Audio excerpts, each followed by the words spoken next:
Hello বন্ধুরা, দেখুন অনেকের ফোনে ইন্টারনেট চালু করলেই তাদের ব্যাটারি হু হু করে কমে যায়। ঠিক আছে, এরকম সমস্যা অনেকের ফোনেই হতে পারে। তা যদি এরকম ধরনের প্রবলেম আপনাদের ফোনে হয়ে থাকে তাহলে আপনাদের কিছু কিছু টিপস এই ভিডিওর মাধ্যমে দেওয়ার চেষ্টা করছি। সেটা হচ্ছে কি, যে ইন্টারনেট ব্যবহার করলে ফোনের ব্যাটারি দ্রুত শেষ হয়ে যাওয়ার কয়েকটা প্রধান কারণ সম্পর্কে আমি বলবো।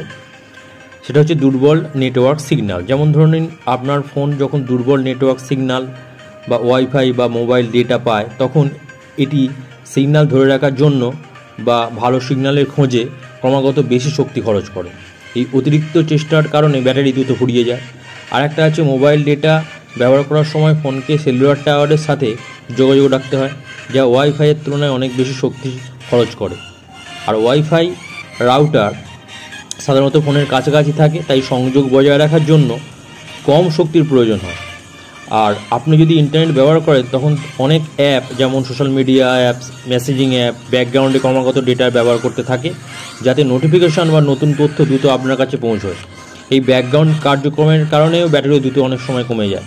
আর ইন্টারনেট ব্রাউজিং, ভিডিও দেখা বা গেমিং করার সময় স্ক্রিনের বেশিরভাগ সময় স্ক্রিনটা চালু থাকে। স্ক্রিনের উজ্জ্বলতা যত বেশি থাকে ব্যাটারি খরচ তত বেশি হয়, তাই স্ক্রিনের ব্রাইটনেসটা কমানোই উচিত।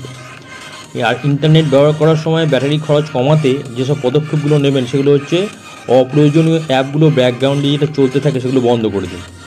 আর যদি আপনার এলাকায় নেটওয়ার্ক সিগন্যাল খুব দুর্বল হয় তাহলে মোবাইল ডেটা বন্ধ করে দিন। এতে আপনার ফোন অনবরত ভালো সিগন্যাল খোঁজার চেষ্টা করবে না, আর যা হচ্ছে ব্যাটারিকে বাঁচাবে। আর স্ক্রিনের উজ্জ্বলতাটা সবসময় কম রাখার চেষ্টা করুন যতক্ষণ না আপনি বাইরে বেরোচ্ছেন। আর দেখবেন যে ফোনের ব্যাটারি সেভার বা পাওয়ার সেভিং মোড চালু করতে পারেন আপনি। এই মোড অপ্রয়োজনীয় ব্যাকগ্রাউন্ডের যে কার্যক্রম সেগুলো সীমিত করে ব্যাটারিটাকে বাঁচাতে সাহায্য করে।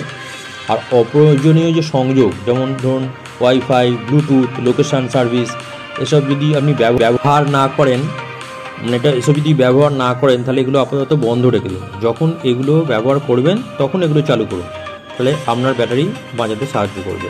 আর সাধারণত অরিজিনাল চার্জারে চার্জ দেওয়ার চেষ্টা করুন, যাতে আপনার ফোনের ব্যাটারিটা ঠিকঠাক থাকে।